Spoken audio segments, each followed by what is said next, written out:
Hello friends, Mookambika ട്രിപ്പിൻ്റെ 5th പാർട്ടാണ്. അപ്പോൾ നമ്മളിപ്പോൾ എത്തി നിൽക്കുന്നത് കാസർഗോഡാണ്. നമ്മൾ രാവിലെ ഒരു 11:30 മൂകാംബികയിൽ നിന്ന് പോന്നിട്ടുണ്ട്. നമ്മൾ സിഗ്നേച്ചറിനെ ലക്ഷ്യം വെച്ചാണ് വന്നത്. ഈ ഒരു റെസ്റ്റോറൻറ്റിൻ്റെ റിവ്യൂ നമുക്ക് ഓൾറെഡി കിട്ടിയിരുന്നു. അപ്പോൾ നമ്മൾ ഓൾറെഡി അങ്ങോട്ടേക്ക് പോകുമ്പോഴേ പ്ലാൻ ചെയ്തതാണ് ഇവിടെ വന്നിട്ട് തിരിച്ചു വരുമ്പോൾ ഇവിടെ നിന്ന് ലഞ്ച് കഴിക്കണം എന്നുള്ളത്. നമ്മൾ ഓർഡർ ചെയ്തത് സ്പെഷ്യൽ കാന്താരി ചിക്കൻ മന്തിയാണ്. കൊള്ളായിരുന്നു കേട്ടോ, നല്ല ടേസ്റ്റ് ഉണ്ടായിരുന്നു. പിന്നെ ഒരു 2-3 ദിവസം നോൺ വെജ് കഴിക്കാത്തതിൻ്റെ ഒരു ക്രേവിങ്സ് ഉണ്ടാവില്ല നമുക്ക്, അതുകൊണ്ടായിരുന്നു. അതുകൊണ്ട് കൂടുതൽ ടേസ്റ്റ് ഫീൽ ചെയ്തു. പക്ഷേ ഫുഡ് അടിപൊളിയായിരുന്നു.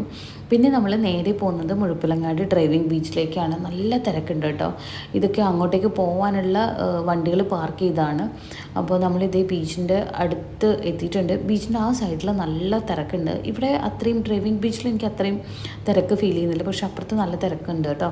പിന്നെ അത് കഴിഞ്ഞിട്ട് നമ്മൾ കുറച്ച് നേരം വണ്ടിയൊക്കെ ഇങ്ങനെ ഓടിച്ച് നോക്കി കേട്ടോ. പക്ഷേ എനിക്ക് ശരിക്കും പറഞ്ഞാൽ ക്യൂരിയോസിറ്റി ആയിരുന്നു. നമ്മുടെ പുതിയ വണ്ടിയാണ്, അപ്പോൾ ഇങ്ങനെ കാറ് നമ്മൾ അങ്ങനെ ഇറക്കാറില്ല. പക്ഷേ റോക്സ് അടിപൊളിയായിരിക്കും എന്ന് കുറച്ച് ആൾക്കാർ റിവ്യൂ പറഞ്ഞിരുന്നു. അപ്പോൾ നമ്മൾ അങ്ങനെ ചെയ്തു നോക്കാമെന്ന് വിചാരിച്ചിട്ട് വന്നതാണ്. പിന്നെ അത് കഴിഞ്ഞിട്ട് കുറച്ച് ഐസ്ക്രീം ഒഴിച്ച് കുറച്ച് ഫോട്ടോഷൂട്ട്, കുറച്ച് ഫോട്ടോസ് കാര്യങ്ങളൊക്കെ എടുത്തു. ഞങ്ങൾ ശരിക്കും എൻജോയ് ചെയ്തു കേട്ടോ ബീച്ചിൽ. അപ്പോൾ അത്രയേ ഉള്ളൂ. അപ്പോൾ നമ്മുടെ മൂകാംബിക ട്രിപ്പ് ഇവിടെ അവസാനിക്കുകയാണ്. Thank you.